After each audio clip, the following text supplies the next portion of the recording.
Life rarely unfolds the way we think it's going to.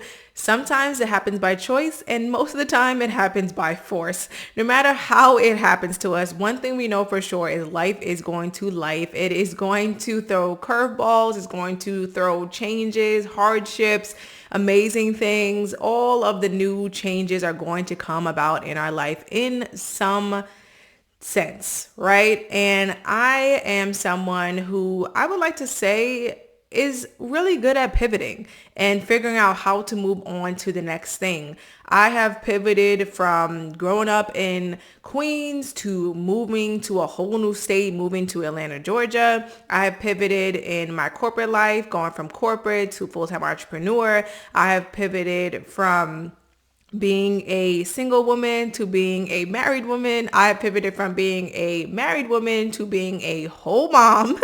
And I just want to share some light on how I've made these life transitions, how I continuously deal with changes and deal with uncertainty, and how to deal with unexpected detours that all of us face in our life. So in this episode, we're going to talk all about embracing the pivot, the changes of a life, and trusting in the plan that was set out for you in your life. If there's one thing I've learned, it's that every pivot is an invitation to step into something greater. So if you're feeling stuck, uncertain, or just wondering what the heck is next for me, this episode is for you. It's going to provide some peace of mind. Welcome back to the Fire Inside podcast, where we talk about all things personal development, time management, and the actions you need to take to level up and become your highest, best self so you can live a life that you enjoy. I'm your host, Sade Kelly. I'm a time management coach who specializes in helping ambitious people manage their time so they can balance their work, their wellness, and relationships peacefully.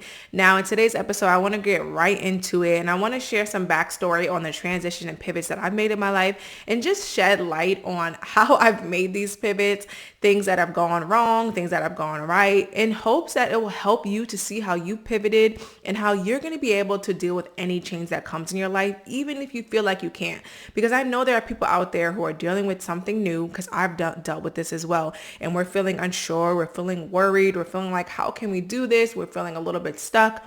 And I hope that hearing this story actually helps you, because I was listening to another YouTuber that I watch, and she was sharing her story, and even though I couldn't relate to her exact story, I could relate to pivoting, transitioning, feeling unsure about how things were going to go, but learning along the way and using it as fuel to actually empower you instead of disempower you. I was someone growing up who knew and was very confident that how we start or the environment that we grew up in does not determine where we're going to go. I had always seen myself as someone who is going to quote unquote be somebody. And saying that now, I'm thinking everybody's somebody, right? But in my lens during when I was younger, I thought about it as I'm someone who's going to make an impact. I'm not sure how, but I'm someone who's going to go above and beyond. I'm someone who's a high achiever. I'm someone who's always strived to be the best or get the good grades. And I think it came from early childhood, just wanting to stand out, to wanting to feel like a star, wanting to always be perfect and get the 100% or get the best grades or be the star of whatever I was in. And part of it may be that I'm a Leo. I'm actually a cusp. I'm the end of August, so I'm a Leo Virgo cusp. So that says a lot about my organization / wanting to be a star and always wanting to help and empower others.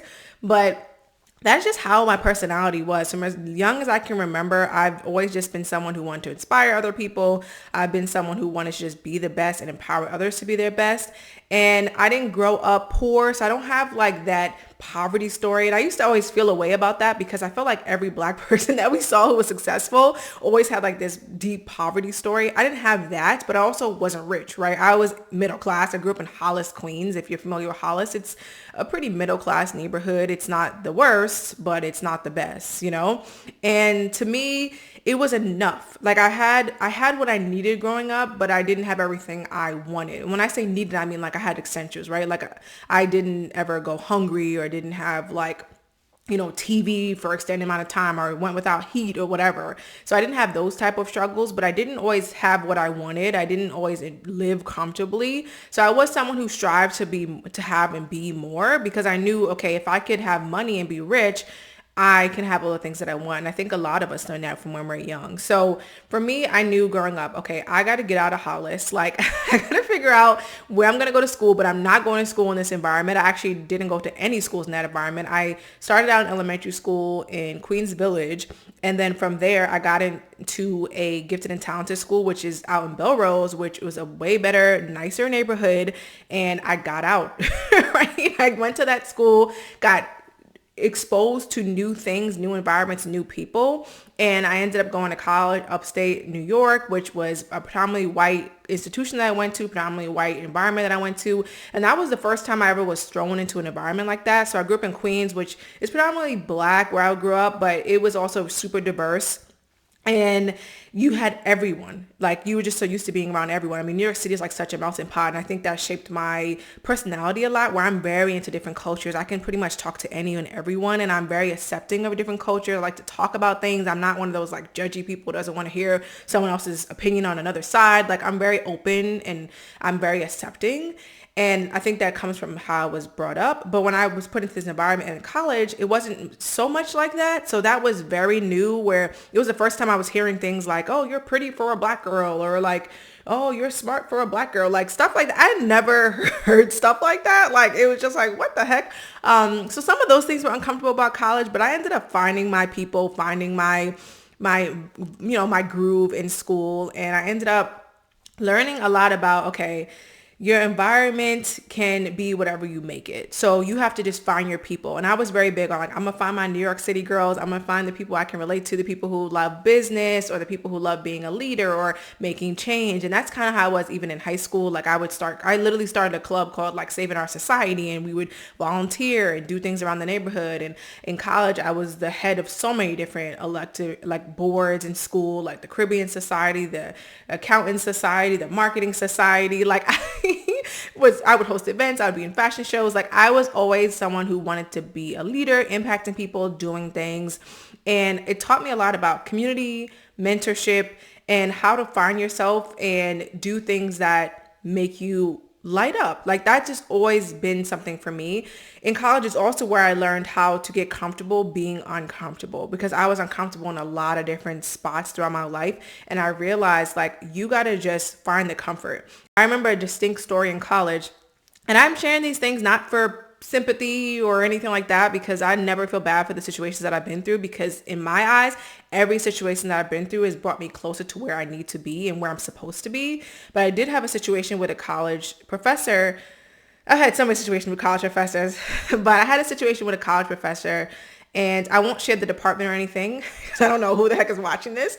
But essentially, she was telling me that I was one of the top people in her class, and she had a class where literally like only 40% of people would make it through. Like her class was so hard in the school that I was in that only 40% of people would make it through. And those who were black and both are women were very slim to none. And I was one of those people. And I remember sitting down with her because she invited me to come speak with her in her during her office hours. And she said something along the lines of like, you should really go down this route of a career. And it was accounting, for instance. Like, and I had no interest in accounting. I was just taking this class. I kind of already now have said it, but I had no interest in taking this class or even pursuing that as a profession. But she was like, you know what, there's just not a lot of you in this profession, and it'll be great for you, and this is why you should do it, XYZ. And I don't know why, but in that moment, I was like, I think I just hit the threshold of hearing all these comments about my identity from other people who weren't even my identity, that I was like, I'm done with this. And I remember leaving that room and being like, I'm dropping out of school. I don't need this. Like, I am done. This is over with for me. I just can't do it. And I remember going right to the dean's office, going to submit to leave the school. And I was only about 2 years in. I think it was my sophomore year. And I was like, I'm leaving. This is not the place for me. And I remember getting to the dean's office, having a discussion with the dean, and realizing, Sade, like, you're giving up way too easy. You've been faced some hardships. You've had some uncomfortable times, but what's the opportunity cost here? Like, are you networking? Are you meeting the right people? Are you going to be able to get into the profession you want after school? Like, can you change your mind, or do you need to take what this professor is saying to heart? And that's when I realized, like, all right, I'm not going to actually drop out. That was super dramatic of me to go to straight to the dean's office and attempt to drop out. But what I'm going to do is then pivot to the thing that I've been feeling called to, that everyone tells me is not going to make money, but it's what I'm interested in, right? And sometimes we have to choose that thing. So I ended up going full in on marketing communications. That is what I wanted to do. And that is what I did. And when I tell you guys, as soon as I made that shift, school became so easy. Like, it was crazy. It's like when you give in to the calling that you feel that you have, things become easeful. And that's how you know you're supposed to be going on that route. That's where you know you're supposed to pivot. Because sometimes we're at this crossroads and we're like, I'm not sure if this is the right pivot. And then we don't take action because we're thinking, we're trying to figure out, we're trying to plan, we're trying to overanalyze. Sometimes you need to just take the action. So what I did, I took the action. I started taking marketing classes and I started getting hundreds. I started beating the curve to the point where people in my class were like, can she not be a part of it? Because like, she's so good at this. And I got really, really good at marketing, communications. And I actually ended up getting an internship with one of the biggest advertising firms in the world. Only 2% of people got this internship. And I was one of those people from my college who got it. And I think only 2 people from my college got it. And this was such a prestigious program. I got it, I think after like one interview. Like, it was insane. So it was really cool to get that and start seeing success. And that was a lesson that I learned, that like, as you give in to the pivots and the things you feel you're supposed to be doing in your life, you will start to see more and more success. So that was one way that happened. And then of course I ended up in the corporate life. So I ended up in corporate, I ended up in marketing. And while I was in marketing, I started to realize this is not exactly for me. I thought it was going to be way different. I thought I was going to be able to be creative, because a lot of things that got me interested about working in advertising was that I got to wear whatever the heck I wanted, right? So when I got that internship, that prestigious internship, I was like, wow, like, this is such a cool environment. I get to work on campaigns for these huge brands. Like, I worked on brands like Coca-Cola, Liberty Mutual Insurance, Mercedes-Benz. Like, I've worked on these huge brands. I get to like meet the CMOs of these brands. I get to talk. I get to drive the cars. Like there's just all these different cool perks. I get to be around celebrities and do voiceovers and even modeling campaigns. Like, I was talented at times. Like, it sounded great and it was amazing when I was doing it. But at the same time, I never felt it was exactly what I should be doing. So once again, I felt that pull, like what I did in college, where it was like, I'm trying to do accounting, trying to fit into this box for who? Like, I should just do marketing. That's what I want to do. And now I'm in this marketing job. I'm in advertising. I thought this is exactly what I want to do, but I'm feeling this pull towards impacting people in a different way. So one thing, naturally, like I always do, I took action. So I started a blog called The Fire Inside, which is now the name of my time management coaching company. But I started this blog. I did personal development and time management and travel and wellness. It was kind of like a how to adult, how to live a good life type of blog. And that blog led me into influencer partnerships, collaborations. And like, I knew a lot of that because I worked in marketing. So it was like so natural for me to do those things. And then that led me into wanting to host events. I wanted to meet more business owners. I wanted to network. I wanted to bring people together. And at the time, I also not met. So my husband and I actually met in high school. We were both met when we were 17. He came to my school senior year, but we didn't get together. So I always say we re-met during that time. So our early 20s, I had went away to school. He had stayed home and was working, and we re-met, I like to say, in our early 20s. And he was really into entrepreneurship. He really helped me to push me out of my comfort zone. He wanted to host networking events. So I was like, let's do it. Let's host networking events. Through hosting these networking events, people start to realize like, oh, you're really good at managing your time. You're really good at managing all these different things. And they're like, how do you do it? And I was like, well, I'm an account/project manager at my day job. I'm managing so many different campaigns. Like, I mean, like sometimes like 20, 30, 40 campaigns going on at once, and I'm helping to manage it, facilitate teams of like hundreds of people. And it was just something that became second nature, while also I wanted to pursue my passions, to the point where I was hosting so many events outside of work that at work, they started asking me to host events, which is, believe it or not, is funny to me looking back, because it's like, girl, you were being shown exactly where you need to pivot. So what I did was I ended up pivoting to time management coaching, something I never heard of, something I never thought I would do. And I started doing that, and things took off. Also, this was during like 2020, so everything was moving online. Life was different. But I remember posting online that I was going to start coaching, getting clients so super easy. I think I started posting in April. By the end of April, by the 23rd, I feel like I fully launched my company because I already had started booking calls and helping people. Now, at first I was helping them for free, and then it was like, girl, what are you doing? And my coach at the time was like, you need to charge them. And so then I did that. And next thing I know, within, I think that was like 5 months, I hit a 15K month. And I was like, this is insane. So for context, I don't usually share this. So if you're watching the podcast, you're getting a little inside scoop. But for context, I was making, I think around 5 or 6K per month at my job, which I thought was bank. Like, y'all, listen, my first job, I was making like close to nothing. I was just happy to be in the environment. And then as I moved up the ranks and worked in different agencies, I ended up making like, around like 5, 6K a month. And I thought I was living large, right? But making double that, like more than double that in a month through a couple hours of coaching. Listen, I was like, oh, okay, bet. Like, we are about to go all in on this thing. So I ended up quitting my job, going all in on my coaching business, which I'm still doing. It's about to be 5 years later. And I'm so glad I did it. Now, there's been ups and downs, of course. Like, I've invested in things I shouldn't have invested in. I won't even say should, because everything is something you can learn from, but I've invested in things that didn't pan out for me. I've invested in things that didn't work out for me. I have taken on clients that I should not have taken on, who did not mesh well. I've done so many different things. I have learned so many different lessons in the business around like marketing and sales and operations. And I've hired and fired, right? Like all of these different things. And while doing this, I've learned how to also be a wife and figure out what that looks like, right? So I went from being literally living with a roommate to living with a partner, which I never thought I would do before marriage. And we just panned out where we lived together. It worked out. Now, the first month that we lived together didn't work out. We almost broke up. That was like the hardest. We always say that's the hardest month of our relationship, but we took that time to learn about each other and we grew through that. And a lot of it came down to figuring out how to compromise with somebody else, make rules with somebody else. Like, so I was handling my career, I was handling entrepreneurship, but I was also figuring out, how do I be a wife? How do I show up for someone? How do we split things with a husband? Like, what does that look like? And there's so many different messages online about 50-50 or not or whatever. And I think at the end of the day, you have to figure out with your partner what works best for both of y'all, because we had to figure out what worked best for both of us. And then we came up with the numbers that work best based on how much we had coming in, how we can work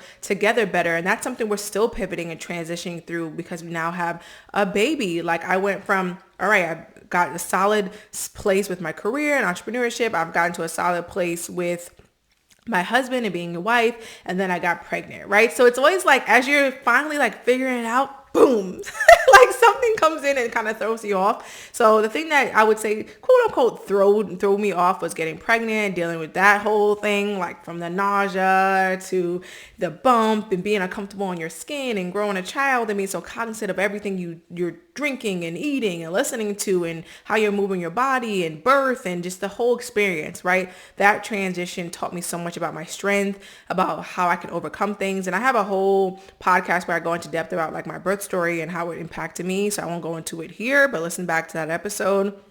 And I don't remember which one it was, but listen back to all the episodes then, because they're all great. And there's not that many just yet. And through that, through becoming a mom, it has been like one of the most beautiful things, but also one of the hardest, because having a child takes so much of your time and there's so much that you have to learn along the way. But pivoting can be done when you are open to accepting the change that is coming into your life and using it to empower you. So there's so many moments where I'm having a hard time, like I had a tough day with clients, or maybe I had a really slow day or a slow month, and then I have to help my husband out with some things that he has going on, but then my son also needs to be bathed and put down to sleep, but he's being difficult and he doesn't want to sleep, and I don't have anyone I can call to kind of help me in that moment. And you're like spiraling and you're going through so much. And I always like to remind myself to be grateful. Find ways to be grateful for the things. There's always something that you can snap out of it. So sometimes I'll be in that moment where I'm overwhelmed and I'll think, wow, I'm so grateful to have gone through these pivots. I'm so grateful that I'm making the little me who grew up in Hollis, Queens so proud right now, right? The one who used to struggle with to buy certain things. I'm so happy she has a house now. She lives in Georgia now. She has a child. She wants more kids. She has a loving family. Things are not going to ever be perfect. And sometimes when people see that I'm a time management coach, they think, oh, she's so intentional with her time. She must be perfect. I'm not perfect, right? I used to be a perfectionist, and I do all the things I can to make sure that I'm not falling back into that. And I'm very much becoming a progressionist. And part of being a progressionist is reminding yourself of all the greatness that you've gone through and how you can always overcome things if you just keep going. And some things that I do to help myself, to remind myself, is being grateful, but also keeping a list of wins that I've had, keeping a list of beliefs that I had that remind me you can do hard things because you've done XYZ. Here's proof that you can do hard things. Here's proof that you can pivot. Here's proof that you wouldn't have joyful things in your life and you wouldn't feel joy so deeply if it wasn't for pain and suffering, right? That was a 50 Cent reference, if y'all know. I used to be a huge Get Rich or Die Trying fan. I loved 50 Cent when I was young. So that's probably the queens in me, but I just had to throw that in there. But essentially, you really have to realize that pivoting is so exciting. It comes with struggles, but it comes with lessons, and the struggles make the lessons and the enjoyment so sweet. So if you are in a spot where you are pivoting, I hope that me sharing that success is not linear. It's not a straight line. It's been up, down, up, down, up, down. I mean, I've had 15K months, 20 something K months, even higher than that K months. And then I've had 0, right? It's not always been linear for me. I'm still figuring it out, especially when I went on maternity leave and then I'm coming back. I'm still figuring out who to hire, who not to hire, when I need support, how that support looks in parenthood, in marriage, in friendship, right? These are all things. Even moving to a new state has changed the way I see things and do things and the environment that I'm in. But one thing I can promise you is that if you push yourself out of your comfort zone, you're going to learn and grow and be in the path that you need to be in. And if you remind yourself to just keep giving in to those inklings that you have, right? Really sitting still and being quiet and thinking about what should I be doing next? How can I trust myself more? How can I trust that God has put me in the right path and where I need to go? And you can keep your mindset exactly where it needs to be, because mindset is everything. Just keep taking those actions, and I promise you the pivots will get easier, the transitions will get smoother, and you'll be really happy, because as you do more things that force you out of your comfort zone and force you to pivot, you see that your identity is really fluid, that you can evolve very easily, and that you aren't supposed to be the same person that you were 10 years ago. That's not a bad thing. I hate when people are like, oh, you changed. That's an amazing thing. Changing is an amazing thing. You're supposed to change and evolve throughout your life. It would be so boring if you always looked the same and always was the same. Just embrace that life is all about pivoting. Every pivot is an opportunity for reinvention. Instead of fearing change, embrace the chance to become the next version of yourself. You don't have to have it all figured out. Every major shift in your life, from college, career, business, marriage, motherhood, it all comes with uncertainty. Uncertainty is always going to be there. It's not going anywhere, but taking the right step in that moment is always going to be enough to get you where you need to be. Having faith over fear is always going to be the biggest thing that you need to shift into. When you're pivoting, let go of the fear, because fear is just false evidence appearing real.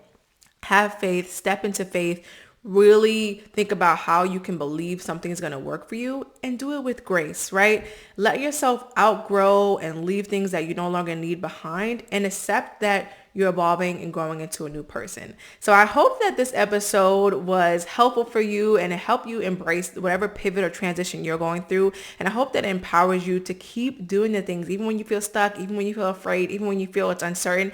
Take some time. This is going to be your action item. Take some time to think about, is it time for you to transition? Or if you're currently in a transition, how can you do different shifts or different things to make sure you're thriving through this transition and you're being more grateful and graceful with yourself? If you enjoyed this episode, be sure to like, comment, and subscribe. I would love to also hear, what are some pivots that you've made recently, or pivots that you've made in your life that prove to you that you're on the right path, or that really worked out in the end for you? I would love for you to share that in the comments. I think we can also empower others through your stories as well, not just mine. So I would love to hear that. Make sure you're subscribed to the community, and I will see you in the next episode. Take care. Bye.